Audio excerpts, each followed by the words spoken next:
I slid the envelope across his desk. He didn't even glance at it. He just leaned back, lips curling into that smug grin I'd memorized after 15 years of servitude. "Resigning?" he chuckled.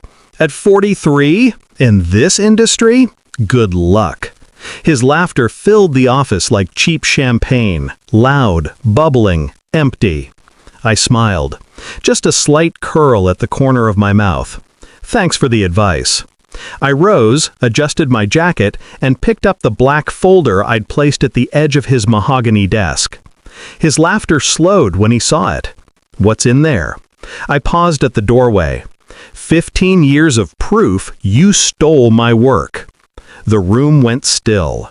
His grin collapsed, and for the first time in all these years, I saw fear flicker in his eyes. I met Victor Hale when I was 28, wide-eyed and stupidly loyal. He was the golden boy of the firm, charisma polished to a sheen, handshakes that stuck, words that hypnotized. I believed in him. I believed in us. He told me once, "Loyalty is the only currency that never devalues." I carried those words like scripture. So when he needed late nights, I gave them. When he needed my research polished into speeches, I wrote them. When he needed fresh strategies to impress the board, I delivered. And he delivered too. My work, under his name. At first, I didn't notice. He praised me in private, threw scraps of recognition my way.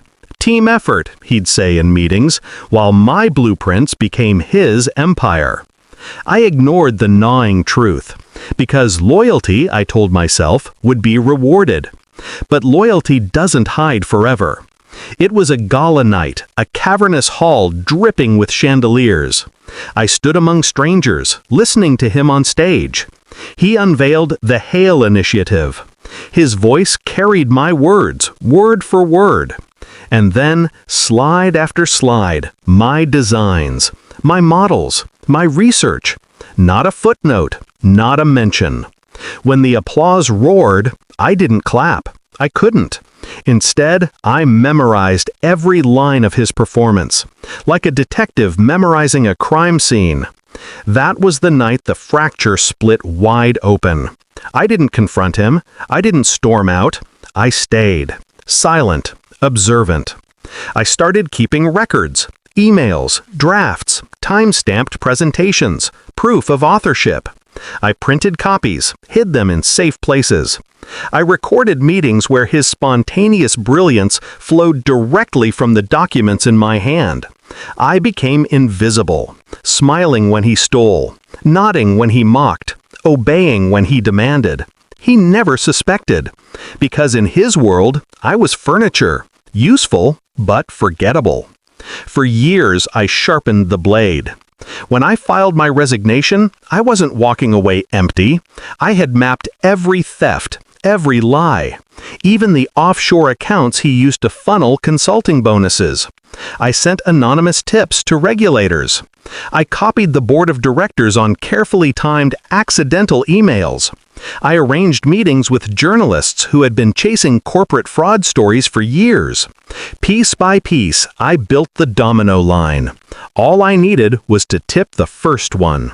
So when he laughed that morning, I wasn't angry. I was ready. I left his office, folder in hand, and walked past the glass walls where juniors tapped furiously at keyboards, unaware that the man they worshipped was already finished. By evening, the board had my packet. By midnight, the journalist had his headline. By morning, regulators had their subpoenas. The machine began to grind him down. The confrontation came 2 weeks later.